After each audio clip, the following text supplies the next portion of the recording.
Hello' guys, কি খবৰ? ভালে আছেনে সকলো? মোৰো ভালেই বাৰু। আজি মই বনালোঁ চাওকচোন, কি বইল চিকেন। ইমান ধুনীয়া টেষ্টি হৈছে ৰেচিপিটো, সেইকাৰণে ভাবিলোঁ যিহেতু বহুত হেল্ডি ৰেচিপি, চ' আপোনালোকৰ লগতো শ্বেয়াৰ কৰি দিওঁ। এয়া চাওক, মই মাংস প্ৰায় আধা কেজিমান লৈ লৈছোঁ বইল বনাবৰ বাবে, আৰু এইখিনি মই ধুনীয়াকৈ ধুই কৰি থৈ দিছোঁ। এতিয়া মই লৈছোঁ পিঁয়াজ দুটা, জালুক অলপ লৈছোঁ, এটা বিলাহী, কেইটামান জলকীয়া, অকণমান আদা, এটা আলু বেছি লোৱা নাই, আৰু অলপ মান ধনিয়া লৈছোঁ। এতিয়া মই এনেকৈ এডাল শিকত গোটেইখিনি ভৰাই লৈছোঁ। চাওক, আপোনালোকে এনেকৈ ভৰাই ল'ব, লৈ অলপ ৰোষ্ট কৰি ল'ম। ৰোষ্ট কৰি ল'লে কি হয়, ইয়াৰ আপোনাৰ অলপ কেঁচা গোন্ধটো গুচি যাব। আৰু আপোনালোকে সকলো জানেই, ময়ো জানো বা আপোনালোকেও জানে, এইটো এনেকৈ ৰোষ্ট কৰি ল'লে ইয়াৰ গোন্ধটো খুব ধুনীয়া আহে, নহয় জানো? আমি যিহেতু অসমীয়া মানুহ, আমি এনেও পোৰাবোৰ খাই ভালেই পাওঁ। আলু পোৰা হওক, বিলাহী পোৰা, বেঙেনা পোৰা। গতিকে এইখিনি এনেকৈ পুৰি যেতিয়া ল'ম, ইয়াৰ যিটো গোন্ধ আহিব, সঁচাকেই খুব ধুনীয়া হয় আৰু খুব ভাল লাগে। আপোনালোকে এইটো ৰেচিপি ট্ৰাই কৰি চাব পাৰে, আপোনালোকে স্কিপ নকৰাকৈ চাই যাওক।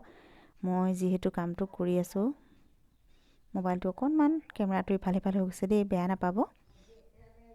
এয়া মোৰ হৈ গ'ল ৰোষ্ট কৰা। চাওক কি ধুনীয়াকৈ ৰোষ্ট কৰি লৈছোঁ গোটেইখিনি। এয়া হৈ গৈছে পিঁয়াজকেইটা, আৰু এইটো বিলাহীটোও হৈ গ'ল। এতিয়া মই ইয়াৰ বাকলিখিনি এৰুৱাই ল'ম ভালকৈ। এয়া বিলাহীটো মই এৰুৱালোঁ প্ৰায় ভালকৈ, আকৌ অকণমান এৰাই লৈছোঁ। এতিয়া এইটো চাফা হৈ গ'ল। এতিয়া মই ইয়াক অলপ পিটিকি ল'ম, ভাঙি ল'ম ধুনীয়াকৈ।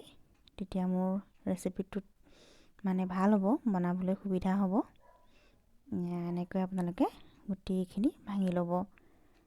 এয়া চাওক, আপোনালোকৰ বিলাহীটো মাংসৰ অনুপাতে দিব। যদি মাংসটো সৰহ হয় তেতিয়া দুটা দি দিব, মই এটাই দিছোঁ যিহেতু এইটো টেঙা বিলাহী।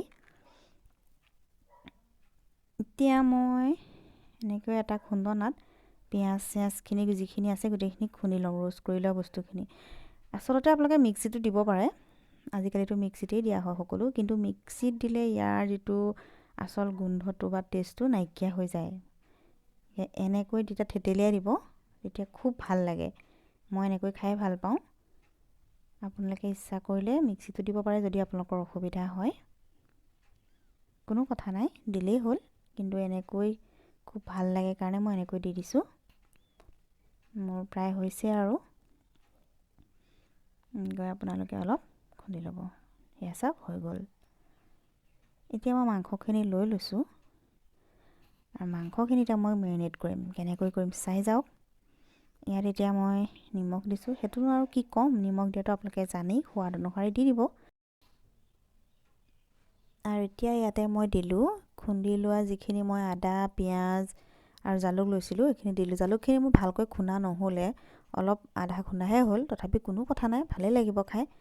আৰু ইয়াতে বিলাহীখিনি দিলোঁ, আৰু মান ধনিয়া আৰু জলকীয়াখিনিও একেলগে পিচি মই কুটি লৈছোঁ, মিহিকৈ কুটি মই দি দিছোঁ।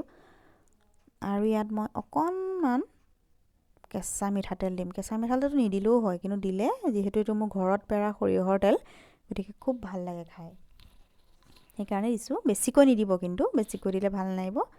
আৰু অকণমান হালধি দিছোঁ, হালধিটো নিদিলেও হৈ যায় বইল যিহেতু, কিন্তু হালধিটো দিলে কালাৰটো ধৰিবই নোৱাৰে বইল নে এনেকৈ বনোৱা। এতিয়া ইয়াত মই অকণমান নেমু চেপি দিছোঁ। নেমুটো চেপি দিলে তাৰ সোৱাদটো অলপ বেলেগ হৈ যাব, চাব খুবেই ভাল লাগিব। নেমু বেছি দিয়া নাই, মই অকণমান দিছোঁ, প্ৰায় 1.5 চামুচমান চাগে হৈছে ৰস। আৰু এতিয়া এইখিনি এনেকৈ ধুনীয়াকৈ একদম মিক্স কৰি লৈছোঁ। এনেকৈ মিক্স কৰি ল'ব ধুনীয়াকৈ, যে গোটেইখিনি বস্তু যাতে সমানে মাংসখিনিত লাগি যায়। এনেকৈ মিক্স কৰি লৈ চাওক, এনেকৈ মিক্স কৰি ল'ব। মিক্স কৰা হৈ গ'ল। এতিয়া মই এখন এনেকৈ ঢাকনৰ সহায়ত ধুনীয়াকৈ ঢাকন মাৰি ইয়াক আধা ঘণ্টাৰ বাবে থৈ দিম। আধা ঘণ্টা প্ৰায় হৈছে, আৰু 20 মিনিট 25 মিনিটমান হৈছে মোৰ। আধা ঘণ্টা প্ৰায় হৈছে। এতিয়া এইখিনি উলিয়াই ল'লোঁ। কালাৰটো চাওক, এতিয়া ইমান ধুনীয়া লাগিছে। এতিয়া এটা প্ৰেছাৰ কুকাৰ লৈছোঁ। প্ৰেছাৰ কুকাৰটোৰ ভিতৰত মই গোটেইখিনি এনেকৈ দি দিম। মাংসখিনি আপোনালোকে দি দিব। ধুনীয়াকৈ। আৰু ইয়াত প্ৰয়োজন অনুসাৰে মই পানী অলপ দিম। পানীটো আপোনালোকৰ নিজৰ জোখমতে দিব দেই। পানীটো মই কি কাপ দিছোঁ মই ক'ব এনেকৈ নোৱাৰিম, কাৰণ মাংসৰ পৰিমাণৰ ওপৰত ডিপেণ্ড কৰিব। আৰু পানী কুকাৰত দিলে যিহেতু পানীটো বেছি নুশুহে, গতিকে মই এনেকৈ দি দিছোঁ। অকণমান বেছিকৈ দিলে ভাল, তেতিয়া মাংসটো খুব ধুনীয়াকৈ বইল হ'ব। আৰু বিশেষকৈ যদি ঘৰত সৰু ল'ৰা ছোৱালী থাকে বা বয়সস্থ মানুহ থাকে, এনেকৈ খুৱাবলৈ খুবেই ভাল এইটো ৰেচিপি। আপোনালোকে ট্ৰাই কৰি চাব পাৰে। এতিয়া মই এনেকৈ দি দিলোঁ আৰু কুকাৰত বহাই মই গেছত বহাই দিম। প্ৰায় মই 3টামান চিটি মৰাই দিম এইখিনি। এয়া মই বহাই দিলোঁ আৰু গেছৰ ফ্লেমটো অকণমান কমাই দিব। এয়া মোৰ হৈ গ'ল, চাওক। এয়া মাংস হৈ গ'ল, কি ধুনীয়া কালাৰ আহিছে। মাংসখিনি খুবেই ধুনীয়াকৈ বইল হৈছে। এয়া চাওক, খুব ভাল ধুনীয়াকৈ বইল হৈছে। একদম সৰু ল'ৰা ছোৱালীয়ে খাই খুবেই ভাল পাব এইখিনি। আৰু সকলোৰে কাৰণে একচুৱেলি হেল্ডি হয়, এনেকৈ খালে আমাৰ খুব ভাল হয়। মই এতিয়া এইখিনি আকৌ কেৰাহীত দি অকণমান গেছৰ ওপৰত উঠাই দিছোঁ, যিহেতু মোৰ পানীটো অকণমান বেছি আছিলে। আপোনালোকে নিদিলেও কথা নাই, যদি পানীটো জোখত থাকে। মোৰ বেছি আছিল বাবে অকণমান সময়ৰ কাৰণে মই বইল কৰি লৈছোঁ।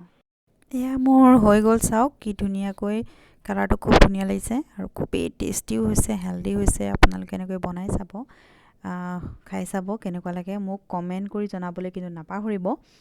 আৰু যদি ভিডিঅ'টো ভাল লাগিল দেন লাইক এটা কৰি দিব, শ্বেয়াৰ কৰিব আৰু প্লিজ প্লিজ প্লিজ চেনেলটো ছাবস্ক্ৰাইব কৰি কাষত থকা বেল আইকনটো ক্লিক কৰি অল কৰি দিব। তেতিয়া মই পিছত দি থকা বাকী ভিডিঅ'ৰ ন'টিফিকেশ্যনবোৰ আপোনালোকে পাই থাকিব।